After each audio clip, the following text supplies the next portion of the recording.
So, let's talk about something we all run into online. You're scrolling and you see all these voices talking about faith, God, and what it all means. It's kind of overwhelming, right?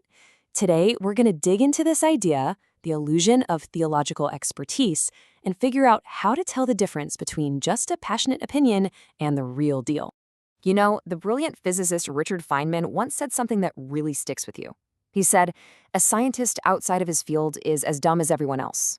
It's this powerful reminder that being an expert in one thing doesn't make you an expert in everything. Your expertise doesn't just travel with you. But that brings up a huge question. What happens when the field of expertise is God? I mean, faith is deeply personal. It feels like everyone should have a voice, and in many ways they should. But does that mean every voice, every opinion carries the exact same weight? To get to the bottom of that, we have to draw a really important distinction. Okay, first things first, and this is super important. Faith is for everyone. This isn't about gatekeeping or creating some kind of exclusive club. Not at all. It's about recognizing a really beautiful foundational truth. See, faith is a response to this universal call that goes out to every single person. We're all invited to wrestle with the big questions, to explore our relationship with the divine. That personal journey is absolutely the lifeblood of any faith community. But is sharing that incredible personal experience the same thing as offering genuine theological expertise? And you know, this idea of everyone participating in the life of faith, it's ancient. Way back in the book of Numbers, Moses basically says he wishes everyone was a prophet. He longed for that widespread spiritual engagement. But, and this is the key, there's a massive difference between that universal call to participate and a very specific disciplined vocation. And that brings us to the theologian. This isn't about someone being a better or more special believer. It's about a different job, a different role within the community, one that requires a specific kind of training and discipline. Okay, so let's break this down, because this is really the heart of it. On one hand, you've got personal faith.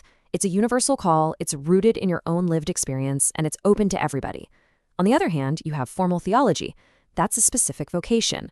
It's treated as a disciplined science, and crucially, it's accountable to a tradition that's been around for centuries. Both are vital, for sure, but they are not the same thing. So what does a theologian actually do? Well, here's a more formal definition. Their job is to pursue an ever deeper understanding of what's found in Scripture and hand it on through church tradition. See, it's not about making up new stuff, it's about digging into the incredible depth of what's already there. And when you look at their purpose, it's really an act of service. It's about seeking clarity for everyone. It's about helping people find the words to explain their own hope.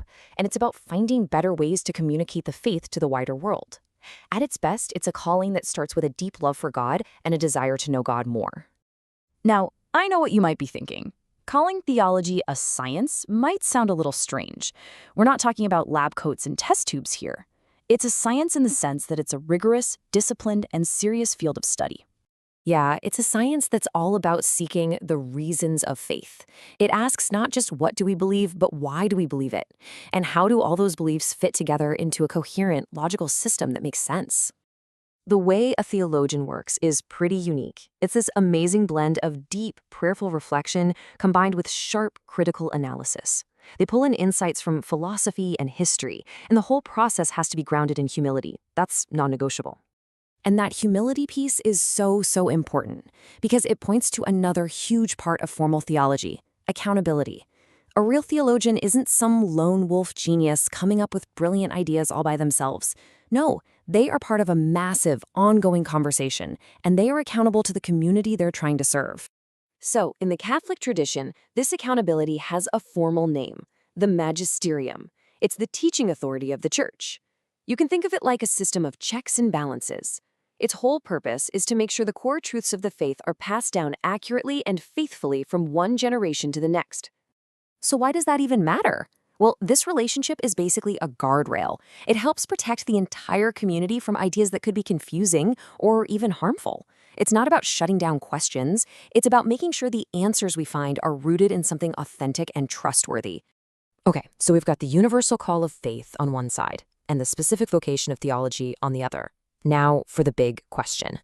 In this crazy world saturated with content, how on earth do we tell them apart? The Bible actually warns us against what it calls idle talk, speech that sounds confident but has no real depth. It says this kind of talk can spread like a spiritual sickness. On the flip side, disciplined inquiry is always seeking a deeper understanding. It's open to correction and dialogue, and its ultimate goal isn't to build a personal brand, but to actually serve the community. So, here it is. Here's your practical toolkit for when you're scrolling online. Look for these signs. Is the person humble? Do they show real discipline in their thinking? Do they admit what they don't know? Are they open to being corrected? And at the end of the day, are they trying to serve others? These are the hallmarks of a trustworthy guide. Look, we live in an age of infinite information, which means true wisdom has never been more precious or harder to find. Knowing the difference between a loud opinion and real, accountable expertise is basically your compass. The only question left is, which path are you going to choose to follow?